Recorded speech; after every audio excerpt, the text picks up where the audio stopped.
नमस्कार दोस्तों। आज हम टोपी शुक्ला इस कहानी का सारांश पढ़ेंगे।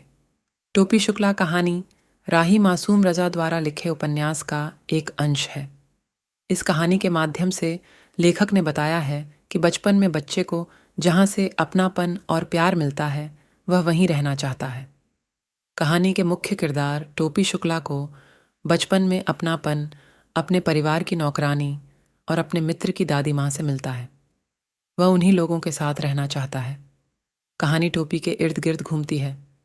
वह इस कहानी का मुख्य पात्र है। टोपी के पिता डॉक्टर हैं। उनका परिवार भरा पूरा है। ये परिवार अत्यधिक संस्कारवादी है। घर में किसी भी वस्तु की कमी नहीं है। टोपी का एक दोस्त है, इफ़न, जिसका असली नाम सैयद जरगाम मुर्तुज़ा है। टोपी हमेशा उसे इफ़न कहकर पुकारता था। इफ़न को बुरा अवश्य लगता था, परंतु फिर भी वह उससे बात करता था, क्योंकि दोनों एक दूसरे के बिना अधूरे थे। दोनों के घर अलग अलग थे। दोनों के मजहब अलग थे। फिर भी दोनों में गहरी दोस्ती थी। दोनों में प्रेम का रिश्ता था।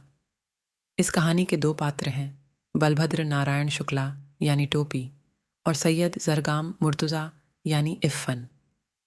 इफ़न के दादा और परदादा प्रसिद्ध मौलवी थे। वे जीवित रहते हुए हिंदुस्तान में रहे थे, परंतु उनकी लाश को करबला ले जाकर दफनाया गया। इफ़न के पिताजी उनके खानदान में पहले बच्चे थे जो हिंदुस्तानी थे। इफ़न की दादी मौलवी परिवार से नहीं थी। वह एक जमींदार परिवार की तथा पूरब की रहने वाली थी। उनकी ससुराल लखनऊ में थी, जहाँ गाना बजाना बुरा समझा जाता था। इफ़न के पिता की शादी पर उनके मन में विवाह के गीत गाने की इच्छा थी, परंतु इफ़न के दादा के डर से नहीं गा पाई। उन्हें इफ़न के दादा से केवल एक शिकायत थी कि वे सदा मौलवी बने रहते थे। इफ़न की दादी का जब आखिरी समय आया, तब उसे अपनी माँ का घर याद आने लगा। इफ़न उस समय स्कूल गया हुआ था। उसे अपनी दादी से बहुत प्यार था। वह उसे रात के समय कहानियाँ सुनाया करती थी।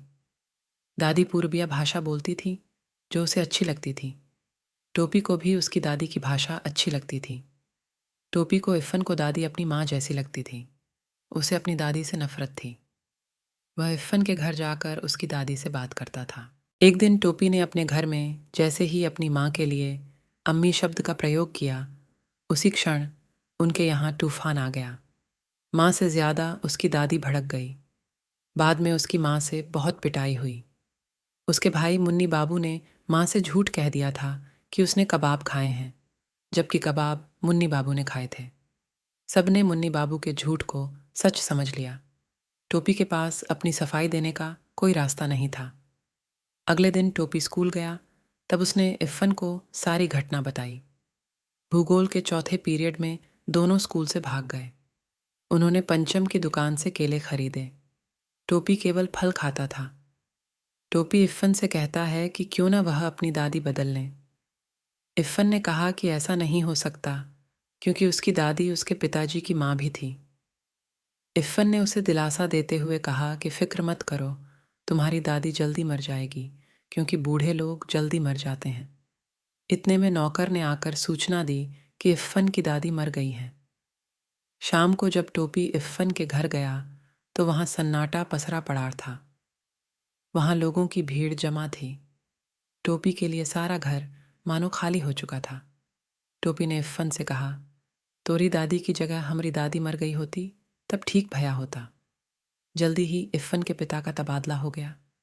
उस दिन टोपी ने कसम खाई कि आगे से किसी ऐसे लड़के से मित्रता नहीं करेगा जिसके पिता की नौकरी बदलने वाली हो।